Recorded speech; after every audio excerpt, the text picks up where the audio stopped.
చేసి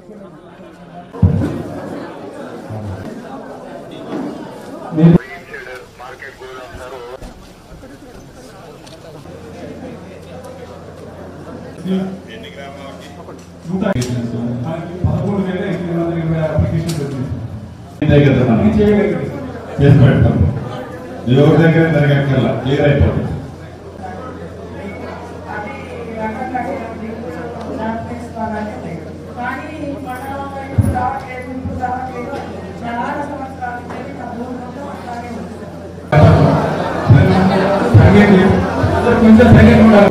అంతకుముందు ఎవరో దాన్ని భూమి లేని వాడికి తీర్చుకున్నాడు.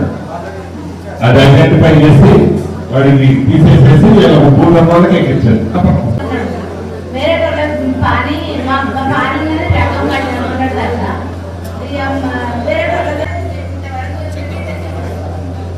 చట్టంలో ఉంది, చూస్ చేసి పెడతాను. సరే ఎవరి దగ్గరికి వెళ్ళక్కర్లేదు, అప్లికేషన్ ఇచ్చాను.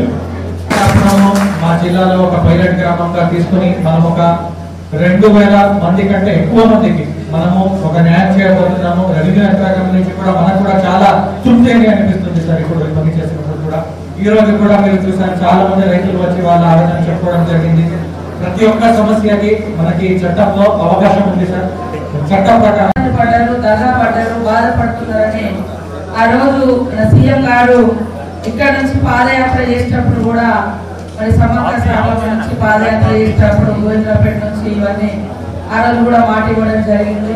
ఇచ్చిన మాట ప్రకారం మరి రెవెన్యూ శాఖ మంత్రి గారు పొంగులేటి శ్రీనివాస్ రెడ్డి అన్న గారు ఈరోజు స్వయంగా మన యొక్క ములుగు జిల్లా నుంచి పైలట్ ప్రాజెక్టు కింద 4 మండలాలు రాష్ట్ర వ్యాప్తంగా భూభారతి చట్టం మొదటి విడతల పైలట్ ప్రాజెక్టు కింద చేస్తే దాంట్లో మన ములుగు జిల్లా నుంచి వెంకటాపురం మండలాన్ని మరి పైలట్ ప్రాజెక్ట్ గా ఏర్పాటు చేయడం జరిగింది. వారికి ప్రత్యేకంగా ధన్యవాదాలు. ఈ రోజు ఆ రోజు పైలట్ ప్రాజెక్ట్ గా ఓపెన్ చేయడానికి వెంకటాపురం రావడం జరిగింది.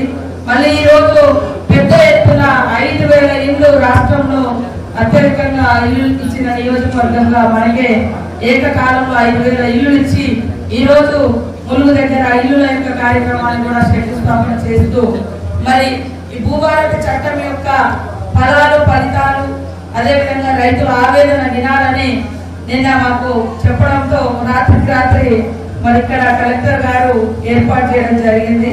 ఇక్కడికి ఇంత దూరం వచ్చిన మన శ్రీనివాస్ రెడ్డి అన్న గారికి, అదేవిధంగా ఏర్పాటు చేసిన కలెక్టర్ గారికి, మన ఎంపీ మాజీ కేంద్ర మంత్రి వర్యులు బలరామన్న గారికి, తెల్ల వెంకటరమణ గారికి, ఎస్పీ శబరీష్ గారికి, ఎల్లారెడ్డి గారు పిఎస్సీ చైర్మన్ గారికి, అదేవిధంగా సబ్ కలెక్టర్.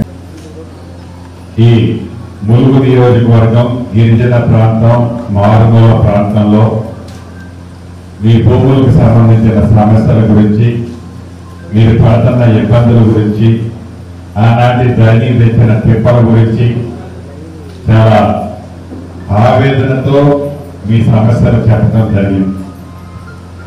ఈ సమస్యలన్నింటికీ పరిష్కారం చాలా వరకు మీరు చెప్పే సమస్యలు న్యాయమైనవి ఉంటే వాటన్నిటికీ పరిష్కారం ఈ భూభారతి చట్టం 2025 చట్టంలో ప్రతి అంశానికి, ప్రతి జబ్బుకి మందు ఎలా ఉంటుందో, ప్రతి సమస్యకి పరిష్కారం కనుగొనే విధంగా ఈ భూభారతి చట్టంలో ప్రతి అంశాన్ని పేర్కొనబడింది.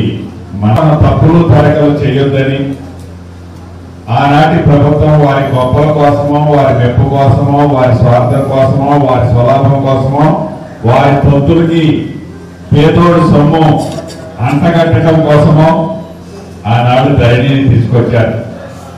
ఆ ధరణి తెచ్చిన తిప్పలో ముప్పు, ప్రమాదం వర్ణాతీతం. అది మాటలతో చెప్తే తీరేది కాదు. వెంకటాపురం మండలంలోనే కాదు, రాష్ట్ర వ్యాప్తంగా 32 మండలాల్లో ఇలాగనే పరిష్కరించాం. జూన్ 3వ తారీఖు నుంచి, ఈ నెల 3వ తారీఖు నుంచి రాష్ట్ర వ్యాప్తంగా ప్రతి రెవెన్యూ గ్రామానికి, ప్రతి గోడకి, ప్రతి వీధికి ఎంఆర్ఓ స్థాయి అధికారులు వారి బృందమే మీ దగ్గరకు వచ్చి మీరు ఏవైతే సమస్యలు, ఇప్పుడు నేను మంత్రిగా సీతక్క నేను ఎలా అయితే ఇట్లా వచ్చామో, అధికారులు ఏదో కింద అటెండర్ లో అటువంటి స్థాయి కాకుండా ఎంఆర్ఓ స్థాయి అధికారులు మీ గ్రామాలకు వచ్చి మీ సమస్యలని అప్లికేషన్లు కూడా వాళ్ళే ఇచ్చి పెన్నుతో మీ సమస్యని టిక్కు పెడితే ఒక్క రూపాయి కూడా ఛార్జీ తీసుకోకుండా న్యాయమైన మీ సమస్య ఉంటే ఈ ప్రభుత్వం ఆగస్టు 15 ఆనాడు తెల్లదొరల నుంచి భారతదేశానికి స్వతంత్రం వచ్చిన రోజు, అదే విధంగా తెలంగాణ రాష్ట్రంలో ఉన్న ఈ భూభారతి చట్టం ఈ 3వ తారీఖు నుంచి 20వ తారీఖు దాకా అప్లికేషన్లు తీసుకొని ఆగస్టు 15వ తారీఖు నాటికి వీలైనన్ని ఎక్కువ సమస్యలని శాశ్వతంగా పరిష్కరించే విధంగా ఈ చట్టంతో ఈనాడు మీ ముందుకు వచ్చి పరిష్కరిస్తున్నది చెప్పడానికి చాలా సంతోషిస్తున్నాను. ప్రధానంగా ఇప్పుడు చెప్పారు, సాధారణ వాళ్ళు చెప్పారు, తండ్రి ఆస్తి బిడ్డలకు వచ్చే దాంట్లో కొన్ని ఇబ్బందులు ఆనాడు చట్టంలో లేదు. ఆనాడు ఏ సమస్య వచ్చినా ఎంఆర్ఓ గారికో ఆర్డీఓ గారికో కలెక్టర్ గారి పరిధిలో ఉండేది కాదు.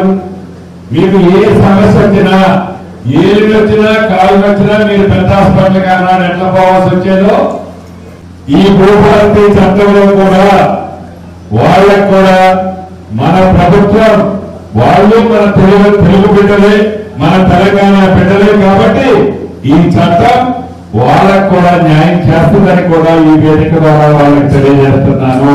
ప్రతి సమస్య అధికారులకి పదే అనేక సార్లు చెప్పారు.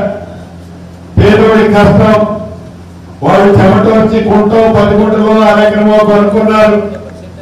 వాళ్ళని పీడించాలనో వాళ్ళని ఇబ్బంది పెట్టాలనో ప్రభుత్వానికి లేదు కాబట్టి ఒక నిజాయితీ అయిన చట్టాన్ని తీసుకొచ్చాం. ఈ చట్టం అధికారుల చేతుల్లో పెట్టాం. అధికారులు ప్రజలకు ఇబ్బంది కలగకుండా ఉండే విధంగా, సామాన్యుడు ఇబ్బంది పడకుండా ఉండే విధంగా ఈ చట్టం ద్వారా వాళ్ళకి న్యాయం చేసే విధంగా అధికారులు చిత్తశుద్ధితో ప్రభుత్వం ఆలోచనని ప్రజలకు అందించాలని కూడా ఈ వేదిక ద్వారా వాళ్ళకి తెలియజేస్తున్నాను. అంతేకాదు, ఏ అధికారైనా ఉద్దేశపూర్వకంగా తప్పు చేశాడనే రుజువైతే